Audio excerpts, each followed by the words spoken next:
If I had to pick a theme and it's appropriate with the weather outside, it would be forget about bailing, just keep paddling. Forget about bailing, just keep paddling. Look your neighbor in the face and say, forget about bailing, just keep paddling. Look at your neighbor behind you and tell them, forget about bailing. Forget about bailing. Just keep paddling. Just keep paddling. A man stood beside the shore of the Sea of Galilee. It had already been a tiresome but exciting day, and some wonderful things had happened. While most did not know that this man, there were a few men, y'all don't mind if I take my time, do you? Listed among his closest friends that traveled with him. Yeah. Throughout this long day, Reverends, he had been harassed by the scribes and Pharisees because he had broken the ancient custom of the Jews doing things on the Sabbath that was forbidden in Jewish law. Come on, somebody help me. He was considered a heretic and branded as a traitor to Israel and a troublemaker to the Roman occupational government. I'm preaching now. All day long he had been thronged by the crowds who considered him to be a great rabbi. Help me somebody. And he loved to teach concerning the things of God. I'm taking my time. It seemed that there was something very convincing about the words that he spoke, so that wherever he went, he drew a crowd. Look at somebody and say that he drew a crowd. It was this ability to draw followers that troubled the Romans the most. Help me somebody.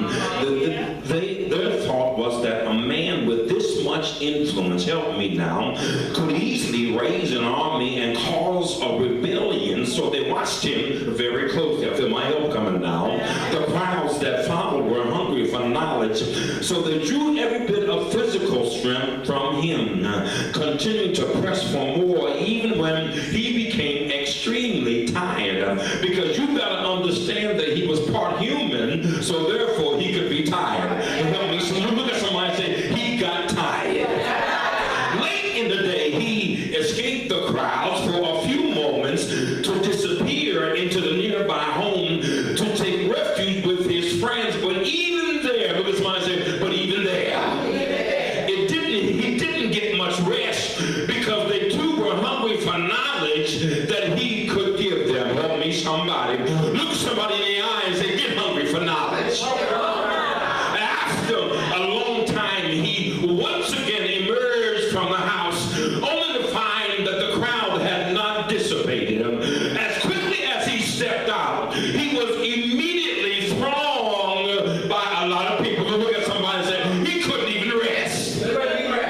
It was like a scene that we see on so often, where the famous are followed and thronged with admirers wherever they go. Look at somebody and say, it's about the paparazzi. It's about the paparazzi. Mentally, he wanted to continue to teach, but physically, he was absolutely worn out. And after all, just how much punishment can the body take? And so he indicated to his friends that he wanted to get away from the crowds for a time to rest and relax. Anybody on my street this morning that understand what I'm saying? That sometimes you gotta get away and relax.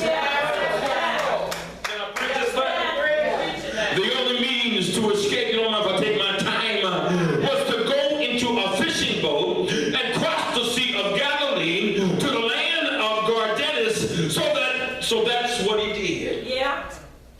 Almost. Look at somebody say almost. Almost. The instant the boat cast off from the dock, he searched for a secluded place to take a nap and get some much needed rest. Let me tell you this morning that if you got faith and trust in God, you can sleep even when all hell is breaking loose. Do I have a witness now? Is there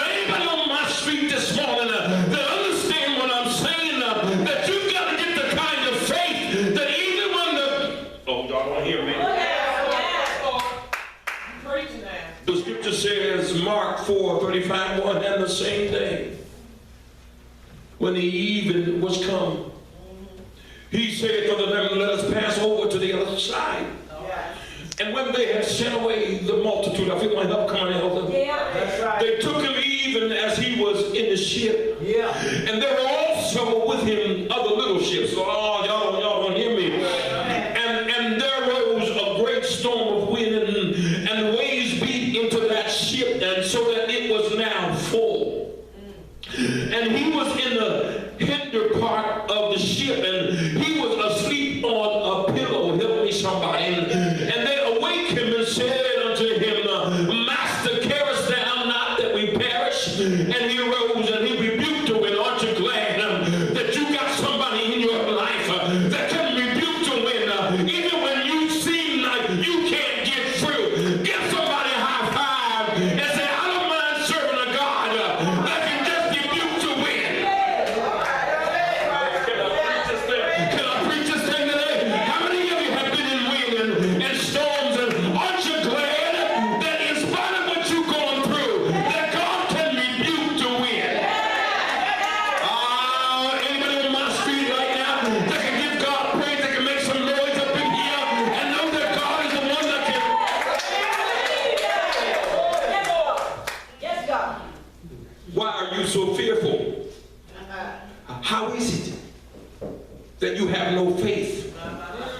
And they feared exceedingly and said one to another, what kind of man is this? Come on now. Come on, somebody, help me. What kind of man is this that even the wind and the sea obey him? Aren't you glad this morning that you can get up in the morning and know that everything is under his power? Do I have a witness right now? Look somebody in the eye and say, I'm glad that he has all the power. Now, just in case that you haven't figured it out yet, and I'm preaching over your head, I know. the man who was so very tired and weak in his physical body was Jesus Christ. And he was, and he is the Son of God. I wanted to make the point that he was very much a man and still very much God. Thank you, Lord. Come on, somebody. Amen. Now, let me tell you, let me teach you a little something here. That Jesus had an ulterior motive for crossing Galilee in the boat that night. Don't you understand that everything that you go through, that God has an ulterior motive? Oh, come on, somebody, as to what you're going through. See, sometimes God has to take you through something to wake you up. Do you have a witness right now? Anybody on my street this morning that knows that God took you through something just to wake you up? Some of you got it too good. That's why you just get complacent. Do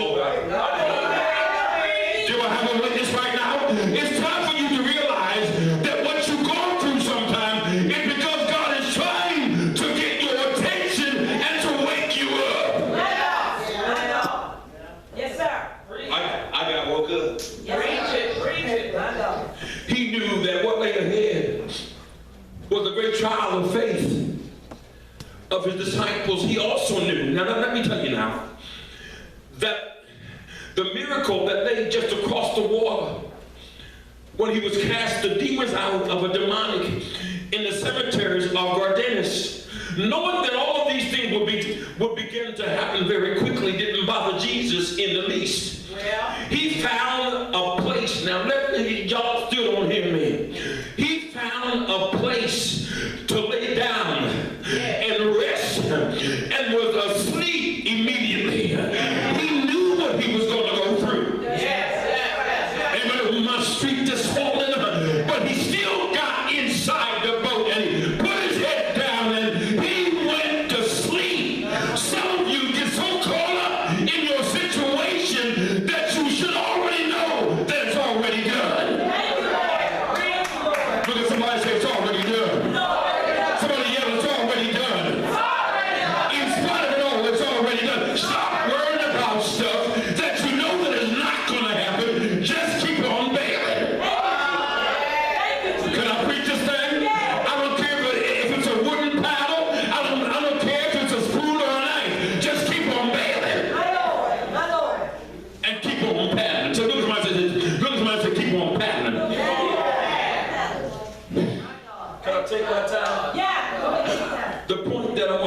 here is that even when we know that a test or a trial is coming, we should be able to rest in the Lord. Yes, right. Oh man, I'm going to say that again, and I think they missed that thing. The point that I want to make here is that even when we know that a test or a trial is coming, we should be able to rest in the Lord. Look at somebody say, rest in the Lord. Rest in the Lord. Even so, I see so many Christians, can I take my time? Yeah. Who are supposed to have faith in Jesus, who live in constant state of anxiety over what tomorrow may hold. Uh-oh, come on somebody.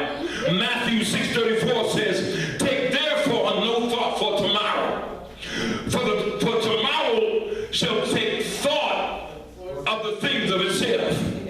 Sufficient unto today is the evil thereof. Help me somebody.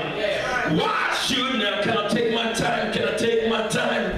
Why should God's people live under stress and worry? I know that's right. Come on now. Somebody should be standing up now. The only time we need to worry is when we are living in direct disobedience in the will of God. That's the only time that you should worry about anything in this life. Anybody on my street this morning, look at your neighbor and say, stop unbelieving. Can I preach this time? See, all these are worried about your car sitting outside, and you're worried about your house sitting there. But let a tsunami come and wipe you out. Can I preach this thing? Stop worrying about things that you cannot control, because only God can control things. That's so true. Look somebody in the eye and tell them, forget about bailing. Just keep paddling. Do I have a witness right now? I come from personal experience right now that I was trying to bail. But don't you realize he told me I gotta keep on paddling. No matter how deep the water is, you gotta keep on paddling. Anybody on my street right now that can give God a hand wave, that can give God praise and say, I'm gonna keep on paddling. I tell you, I felt like giving up, Pastor. But don't you know, I got a renewed revival now. Knowing that God told me to keep on paddling. Can I preach this thing? Even when my mother and my father forsake me, come on somebody, the Lord will take me up. I'm so glad this morning that the Lord is going to take me up. Somebody say yeah. I should go on vacation more often. Help me somebody. Reverend said no. And as we get back to the story, they said not long after dark, Reverend, while Jesus was sleeping soundly in the stern of the boat, a sudden, oh man, come on somebody, look at somebody and say, a sudden storm began to blow. One commentator called the storm laylapse. These storms could gather in a flash, and they were fierce in their power. Can I take my time? The winds were very powerful, Reverend, and they rushed upward then downward. Oh, come on, somebody. I'm telling the story. Then they came in a tight circle. Do I have a witness right now? It was as though they were caught in a water spout or a hurricane. The waves were crashing over the little fishing boat, and it was being swamped. Help me somebody. I'm telling the story now. Do I have a witness here? Even though every effort to bail the water out was futile, because sometimes when you bail, more water comes in. Come on somebody. That's why that you gotta learn to paddle faster. You gotta get yourself in shape. Do I have a witness like you gotta get yourself in shape? Anybody on my street right now, you gotta go to the gym, get your arms in shape. That's right. Put the weights on, get the little free weights going. Do I have a witness right now? Now, come on somebody. Look at somebody and say, get those free weights going. The boat now Let me tell a story. The disciples had done everything in their power to keep their ship afloat. But it was a hopeless situation, and they began to fear for their very lives. Have you ever, let me ask you a question. Have you ever been swamped by a trial that appeared suddenly out of nowhere? Yeah. Come on, somebody. I guess this side say yes, that side didn't say nothing. Troubles crashed over you like a tsunami. And there seemed to be no way out. Come on, somebody. You tried everything in your power to solve the situation, but nothing worked. I feel my help coming now. You were down for the count and going down for the third time. Do I have a witness? Y'all know about those comic strips that you see on TV. The one hand goes up and goes down, and the hand goes over in and two comes down, and the third one goes up. Do I have a witness now? But aren't you glad that your God is an immediate God? Look at somebody and say, suddenly. How many of you have ever been brought through your situation on a suddenly? Do I have a witness right now? Thank God. Look at somebody and say, suddenly. They cannot hear you on Present Road. Somebody say, suddenly. Oh, man. I'm so glad, Reverend, about suddenlies, because I would have given up a long time ago. But how many of you this morning are glad about suddenlies? Because God shows you how good that He is. Oh, can I preach this thing? Can I preach this thing? Look at somebody and say, suddenly. Come on. I got to finish this story because my time is fleeting. Come on, somebody. Oh, aren't you glad this morning? How often does God have to allow us to reach the bottom before we finally turn to Him and cry out in a nearly death faith? Come on, somebody. Aren't you glad about it? Look at somebody and say, wake up. Wake up. Wake up. Where was Jesus? Well, but you thought He was sleeping. Do I have a witness right now? And look at somebody. See, because isn't there a song that said that He never sleeps nor slumbers? Do I have a witness right now? He wasn't asleep. He was down there just trying to see how you were going to act in the middle of your circumstances. Do I have a witness right now? Look somebody in the eye and tell them, well, wake up, wake up, wake up.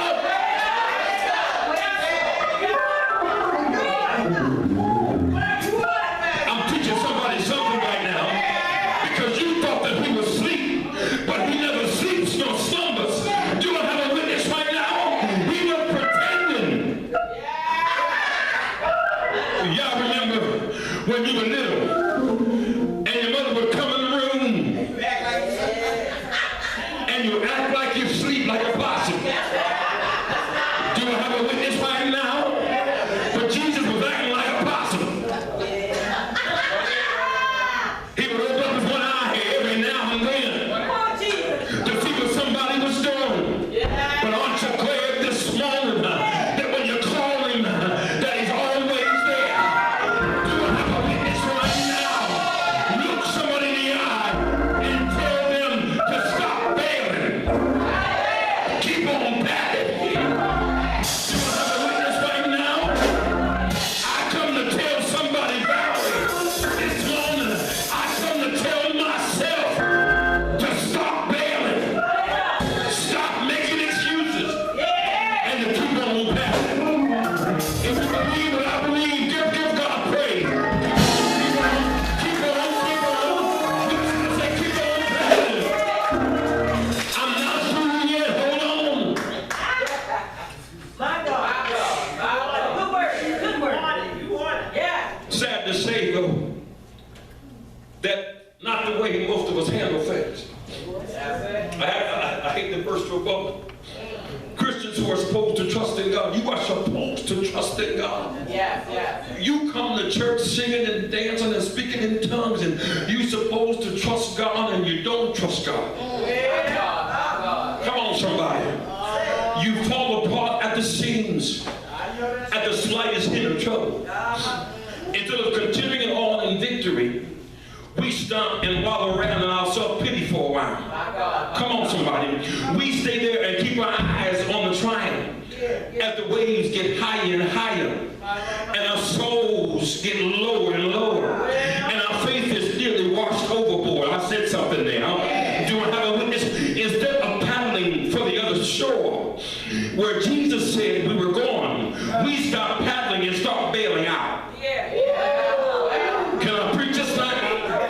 Some bail out of the boat without a life vest. Can I preach this night? They simply walk away from Jesus out into the trials on their own, blaming him for allowing them to drown in the waves. Oh, I feel like preaching now.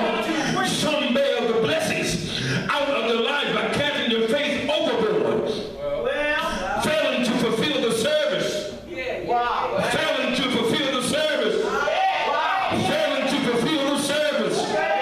Failing to fulfill the service that you said you were going to do. Let me stay here for a minute. And let that sink in. Some bail out and try to swim for another ship.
Cast our faith overboard and then dive into our fears, forgetting that Jesus is still sleeping in the boat with us.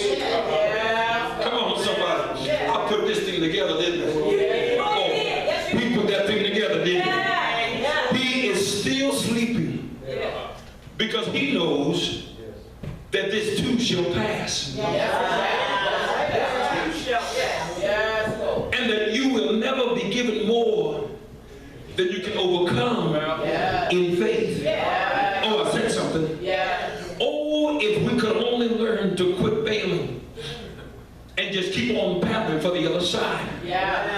Our only hope is in keeping on and being faithful to the call of God. Cast off every weight that holds you down. Raise your hand if that's going to... That's what you need. Look at your neighbor and tell them, get rid of everything that hinders you from paddling. because you can't paddle with a cement thing on. Do I have a witness right now? Look somebody in the eye and tell them, get rid of everything that caused you not to paddle. Do I have a witness now? Stop talking about folk. And if you don't like your church, leave your church, don't come back.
You know, don't you realize that when the disciples went to Jesus, did you know that he got angry? He got upset. You've been traveling with me all this time. Evergreen, you've been with me for 5 years.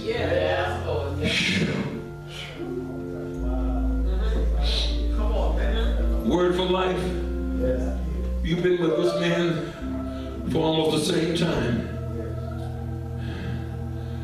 It's time to stop making excuses. You know what the Lord has given me. I just need some folk who are going to paddle with me.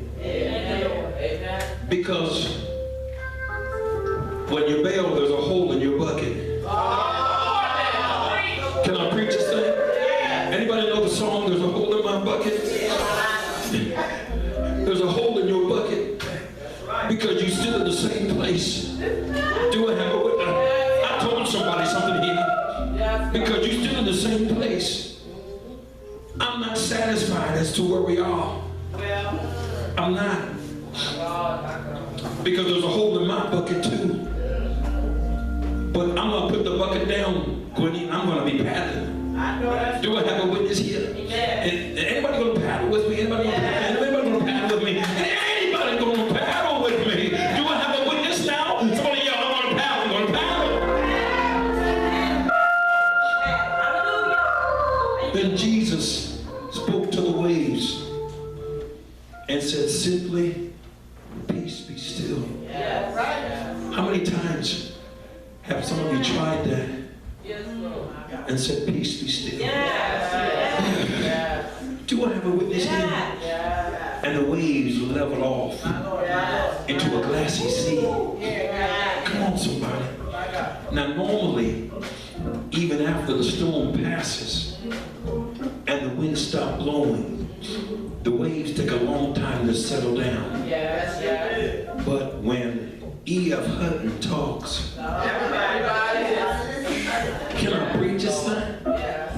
1 minute there was a hurricane blowing, and in less than a minute, there was no wind, no waves, and no clouds.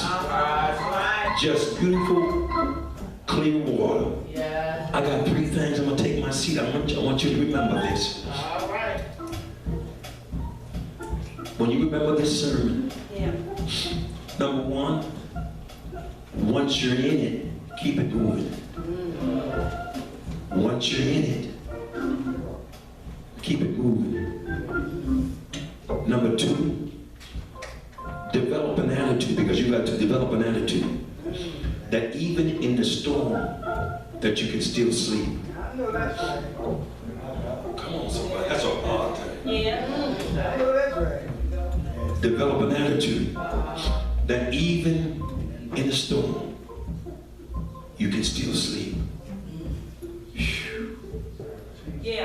And number 3, go to the gym.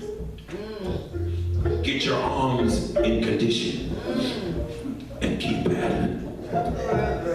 Come on, somebody. Look somebody down and say, go to the gym. Get your arms in condition